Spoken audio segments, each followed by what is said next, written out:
Hello guys, welcome to another video of stock market friends. Leo Dry Fruits and Spices Limited का जिस upcoming IPO जो कि आज के जानेंगे इस वीडियो में हम लोग complete analysis, business model, financial condition, performance, GMP कितना चल रहा है, लिस्टिंग कितना मिलेगा, अप्लाई करें या फिर नहीं तो इन सभी पॉइंट्स को डिस्कस करेंगे। चलिए फ्रेंड्स, वीडियो स्टार्ट करते हैं। आईपीओ 1 जनवरी को ओपन हो रहा है आज के दिन। 3 जनवरी क्लोज किया जाएगा। 3 डे आईपीओ, 10 रुपीज का face value, 51 to 52 rupees per share की प्राइस बैंड, 2000 शेयर्स की लॉट साइज, 25.12 करोड़ का इशू साइज, 48,30,000 शेयर्स का इशू किया जा रहा है। फुल्ली फ्रेश इशू आईपीओ है, बुक बिल्ड इशू आईपीओ और बीएसई एसएमए पे लिस्टेड किया जा रहा है। रिकअप सिक्योरिटीज इसके मार्केट मेकर है। ऑफर दिया गया क्यूआईबी को 50%, एचएनआई को 15%, रिटेल को 35% का। क्यूआईबी में ही जो है एंकर इन्वेस्टर इंक्लूड है। 6.88 करोड़ का फंड रेज किया गया है। अलॉटमेंट डेट फाइनलाइज किया गया 6 जनवरी। 7 जनवरी रिफंड रिलीज किया जाएगा। इसी डेट को शेयर्स डीमैट अकाउंट में क्रेडिट होगा। 8 जनवरी लिस्टिंग डेट रखा गया है। यहाँ पे रिटेल 1 लॉट अप्लाई कर सकते हैं, 2000 शेयर्स मिलेंगे। एचएनआई मिनिमम 2 लॉट अप्लाई कर सकते हैं, 4000 शेयर्स मिलेंगे। कंपनी के प्रमोटर है मिस्टर कौशिक सौभाग चंद शाह, मिस्टर केतन सौभाग चंद शाह और मिस्टर पार्थ आशीष मेहता इसके प्रमोटर है। प्री इशू होल्डिंग 52.21% का, पोस्ट इशू 38.11% का होल्डिंग देखने को मिल जाएगा। बिजनेस सब्सक्रिप्शन, बिजनेस की बात करें तो कंपनी में तो ये नवंबर 2019 में इनकॉर्पोरेट किया गया था। जो कि ये कंपनी स्पेशलाइज है, तो स्पेशलाइज किसमें है तो स्पाइसेस और ड्राई फ्रूट्स, इसके वैरायटी का मैन्युफैक्चरिंग और ट्रेडिंग करने में ये कंपनी स्पेशलाइज है।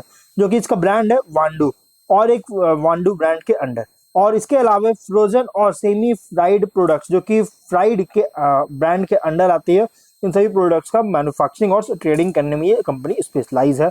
और कंपनी जो है whole and blended spices, roasted and flavoured dry fruits, ghee, seasoning and other grocery items जो कि अलग अलग पैकेजिंग साइज में सप्लाई करता है मैन्युफैक्चरिंग करके। और कंपनी जो है दो वर्टिकल्स में, बिजनेस वर्टिकल्स में ये कंपनी बिजनेस डिवाइड किया। फर्स्ट है प्रोडक्ट का ट्रेडिंग करना, सेकंड स्पाइसेस का मैन्युफैक्चरिंग और प्रोसेसिंग करना। मैन्युफैक्चरिंग यूनिट जो है थाने महाराष्ट्र में है। ये कंपनी 3 सेगमेंट में बिजनेस करता है। Business to business, business to customer, D2C मतलब डायरेक्ट टू कस्टमर, और डिस्ट्रीब्यूटर टू कस्टमर, और business to customer, business to business. इन दो तीनों सेगमेंट में कंपनी काम करता है। किसी डिस्ट्रीब्यूटर वगैरह पर जैसे डिपेंडेंट उतना ज्यादा नहीं है। और कंपनी जो है यहाँ पे जो डायरेक्ट मतलब कि ऑनलाइन चैनल पर जैसे D2 सेगमेंट में ऑनलाइन चैनल पर ही जैसे सेल करती है। और कंपनी जो है बिजनेस टू बिजनेस सेगमेंट की अगर बात करेंगे तो होलसेल्स करता है फुल स्पाइसेस और ड्राई मिल्क फ्रूट्स का बल्क में ट्रेडर्स को, जो कि अनब्रांडेड रिसेल के लिए। और बिजनेस टू कस्टमर सेगमेंट में कंपनी जो है whole spices, blended spices, dry fruits, grocery जो कि अंडर वांडो के अंडर, जो कि डिस्ट्रीब्यूटर्स के through stock super stockists, e commerce platform जैसे अमेजॉन, फ्लिपकार्ट वेबसाइट के थ्रू जैसे ग्रोसरीज वगैरह का जैसे वांडो ब्रांड के अंडर जो से प्रोडक्ट को सेल करती है बिजनेस टू कस्टमर सेगमेंट में। और D2C सेगमेंट में क्या करता है कंपनी की डायरेक्टली कस्टमर्स को सेल करता है वेबसाइट, ऑनलाइन चैनल पार्टनर्स के थ्रू। ऑनलाइन चैनल पार्टनर्स में है गाइस अमेजॉन, फ्लिपकार्ट जैसी कंपनीज, बड़े बड़े ई कॉमर्स प्लेटफॉर्म। 30 सितंबर के अकॉर्डिंग लगभग अलग अलग लेवल्स पर 46 परमानेंट एम्प्लॉइज कंपनी के पास है। कॉम्पिटिटिव स्ट्रेंथ की बात करें तो एक्सपीरियंस्ड प्रोमोटर्स और मैनेजमेंट टीम है। डाइवर्सिफाइड प्रोडक्ट पोर्टफोलियो है। In house manufacturing and processing capabilities है। ब्रांड इक्विटी जो है सो इंक्रीज किया over the years. Wide spread किया कस्टमर बेस को अलग अलग सेगमेंट्स में। फिनेंशियल की बात करें तो एसेट्स 22 में था 11.9 करोड़ का, और इस बार है 69.8 करोड़ का। अच्छी ग्रोथ देखने को मिला है। और लेकिन 24 में बहुत स्ट्रॉन्ग जंप किया 52.3 करोड़ का। नेटवर्थ 1.3 करोड़ का, 23 में 4.9 करोड़ का। 23 तक उतना ज्यादा ग्रोथ नहीं हुआ, लेकिन 24 से, जहां 23 में 3 डिजिट में नेटवर्थ था, 24 में 4 डिजिट में आया। कितना तेजी से इंक्रीज किया है गाइस। और उसके बाद 35.7 करोड़ का नेटवर्थ है। रिजर्व सरप्लस 6 लाख का, 22 में 1 डिजिट में था, 23 में 3 डिजिट में आया 3.7 करोड़ का, 24 में 4 डिजिट में इंक्रीज किया 20.8 करोड़ का। अभी रिसेंटली 22.7 करोड़ का है। और बोरोविंग्स की बात करें 6 करोड़ का था 22 में, उसके बाद अभी जो है लगातार इंक्रीज किया। यहाँ पे 23 में इंक्रीज किया 15.7 करोड़ का, बहुत ज्यादा। लेकिन 24 में वापस से डिक्रीज किया 9.1 करोड़ का। लेकिन अभी रिसेंटली जो है 16.7 करोड़ का डेट है। डेट थोड़ा ज्यादा देखने को मिल रही है। अब रेवेन्यू प्रॉफिट की बात करते हैं। 22 में 5.2 करोड़ का रेवेन्यू, 7 लाख का प्रॉफिट, मतलब जितना रेवेन्यू था उसके अकॉर्डिंग प्रॉफिट एकदम नेग्लिजिबल था। 23 में 36.4 करोड़ का रेवेन्यू, 3.6 करोड़ का प्रॉफिट। 23 में सडन बूस्ट देखने को मिला। और 24 में 62.2 करोड़ का रेवेन्यू, 6.6 करोड़ का प्रॉफिट है। रेवेन्यू 71% इंक्रीज किया था, प्रॉफिट 83% इंक्रीज किया, जबकि 23 में सडन बूस्ट हुआ प्रॉफिट में। और 25 के फर्स्ट हाफ में 17.8 करोड़ का रेवेन्यू, 1.8 करोड़ का प्रॉफिट है। अगर हम बात करेंगे ROE का 34.12%, ROC 33.52%, debt equity 0.27, return on net worth 19.58%, PAT margin 10.68% और price to book value 1.95 times का, पी रेशियो 10.23 टाइम्स का है। और अगर हम इसके कुछ और रिस्की पॉइंट की बात करें तो कंपनी प्रमोटर्स डायरेक्टर्स कुछ ऑन गोइंग लीगल प्रोसीडिंग्स में इन्वॉल्व है। अगर एडवर्स जजमेंट आता है इन केसेस का तो बिजनेस प्रोस्पेक्ट्स को डिट्रीमेंटल कर सकता है। कंपनी जो है वांडू जो इसका ब्रांड है इसको ट्रेडमार्क नहीं किया गया है, इसको ट्रेडमार्क जो है एज अ वांडू ट्रेडमार्क जो है ओन नहीं किया अभी तक, और इसलिए गाइस ट्रेडमार्क लाइसेंस एग्रीमेंट में जो है एंटर कर चुकी है, जो कि फर्म के द्वारा जो कि ओन किया गया था प्रोमोटर्स जो कि कीर्तन सौभाग चंद शाह के द्वारा, मतलब कि जो कि प्रोमोटर है, इसके वन प्रोमोटर है, प्रोमोटर्स में से कोई एक प्रोमोटर है जिनके द्वारा ये जो फर्म के साथ जो है एग्रीमेंट जो है ट्रेडमार्क लाइसेंस एग्रीमेंट में एंटर कर चुका है कंपनी। और अब जो है ट्रेडमार्क वांडू जो है 25,000 रुपीज पर एनम का रॉयल्टी पेमेंट के लिए ट्रेडमार्क को यूज करती है। तो ये एक बहुत बड़ा ड्रॉबैक है कि कंपनी को खुद का ट्रेडमार्क नहीं है, बल्कि अब इसको जो है रॉयल्टी पेमेंट, एक तरह का रॉयल्टी पेमेंट कंपनी को करना पड़ता है 25,000 का, जिसके कारण कंपनी का प्रॉफिट को इम्पैक्ट कर सकता है।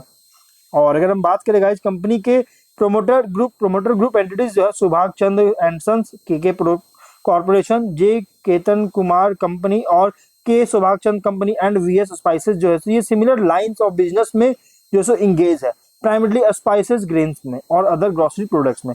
और इसलिए गाइस फ्यूचर में इंटरेस्ट के कारण गाइस कॉन्फ्लिक्ट क्रिएट हो सकता है, जिसके कारण बिजनेस में थोड़ा सा एक स्प्लिट होने के चांसेस हो सकते हैं। ये एक बहुत बड़ा रिस्क हो सकता है। और ये तो गाइस फ्यूचर है, फ्यूचर को तो कोई बताया नहीं गया है, फ्यूचर तो कोई प्रेडिक्ट कर नहीं सकते, प्रेडिक्ट कर सकते हैं कि क्या हो सकता है क्या नहीं हो सकता, कंफर्म तो नहीं होता। मेजर पोर्शन ऑफ रेवेन्यू जो जनरेट हो रहा है ट्रेडिंग एक्टिविटीज से जनरेट कर रहा है। कंट्रीब्यूशन की बात करें सेगमेंट का तो गाइस 22 में 100%, 23 में 86.7%, 24 में 77.17%, 25 के फर्स्ट हाफ में 79.1% कंट्रीब्यूशन था। और इसलिए गाइस यहाँ पे थर्ड पार्टीज पर जो है प्रोडक्ट्स के सोर्सिंग के लिए बहुत ज्यादा लाइक करती है। अगर इसमें क्वालिटी इश्यूज होता है या अनफेवरेबल वेंडर टर्म्स अगर आता है, वेंडर स्ट्रेटजीज में कोई चेंजेस आता है तो कंपनी का बिजनेस ऑपरेशन और फिनांस को अफेक्ट कर सकता है। अब परसेंटेज जो हम लोग बात की तो ये 22 से फर्स्ट हाफ 25 तक का बात की है। यहाँ पे सब्सटैंशियल पोर्शन ऑफ रेवेन्यू भी जनरेट कर रहा है स्मॉल ग्रुप ऑफ कस्टमर्स है। टॉप 10 कस्टमर्स की बात करें तो 22 में 92.2%, उसके बाद 42.8%, 23 में 44% का, 25 के फर्स्ट हाफ में 93.3%, 22 में बहुत डिपेंडेंट था, एकदम पूरी तरह से डिपेंडेंट था तो टॉप 10 कस्टमर्स पे। उसके बाद थोड़ा रिड्यूस किया, लेकिन रिसेंटली जो है बहुत वापस से बहुत ज्यादा जस्टिस पर डिपेंड आ गया। कोई भी मेजर कस्टमर लॉस होता है गाइस तो इसके या फिर बिजनेस में डिक्लाइन आता है तो ऑपरेशंस और फाइनेंशियल परफॉर्मेंस को भी इम्पैक्ट कर सकता है। कंपनी जो है मैन्युफैक्चरिंग और प्रोसेसिंग यूनिट पर हेवीली रिलाई करता है। अगर कोई भी सडन शटडाउन फेलियर होता है मेंटेन करने में या फिर रिपेयर करने में जो कि क्रिटिकल मशीनरी होता है उसको, तो इसकी वजह से गाइस ऑपरेशन डिस्टर्ब हो सकता है, जिससे ओवरऑल कंपनी का परफॉर्मेंस में अफेक्ट कर सकता है। महाराष्ट्र रीजन जो है इसमें अकाउंटेड किया है कंपनी के रेवेन्यू का लास्ट 3 फिजिकल में 90% का। और इसलिए गाइस अगर इस महाराष्ट्र स्टेट में कोई भी एडवर्स डेवलपमेंट होता है तो बिजनेस ऑपरेशन को हिट कर सकता है, जिसके कारण कंपनी को जो है नए ज्योग्राफीज में कंपनी ग्रोथ के लिए नए ज्योग्राफीज में जो है ज्योग्राफिक मार्केट्स में एक्सपैंड करने में अगर या फिर फेलियर भी होता है आगे चल के फ्यूचर में तो इसकी वजह से भी कंपनी का मार्केट जो कंपनी को लिमिट कर सकता है सिर्फ महाराष्ट्र में बिजनेस करने को।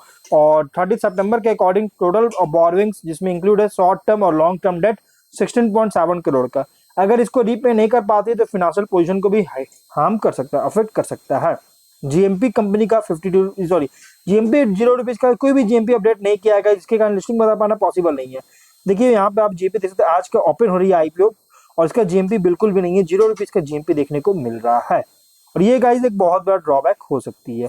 और अगर ऑब्जेक्टिव की बात करेंगे तो वर्किंग कैपिटल रिक्वायरमेंट फंड चाहती है, ब्रांडिंग एडवर्टाइजिंग मार्केटिंग एक्टिविटीज करना चाहती है, जनरल कॉर्पोरेट करना चाहती है, जिसके लिए आईपीओ फंडिंग चाहिए, इसके लिए आईपीओ लेकर आई है। यहाँ पे कंपनी जो है खुद का ब्रांड है वांडू फ्राइड, लेकिन ये जो ट्रेडमार्क नहीं है, वांडू ब्रांड जो है ट्रेडमार्क नहीं किया है।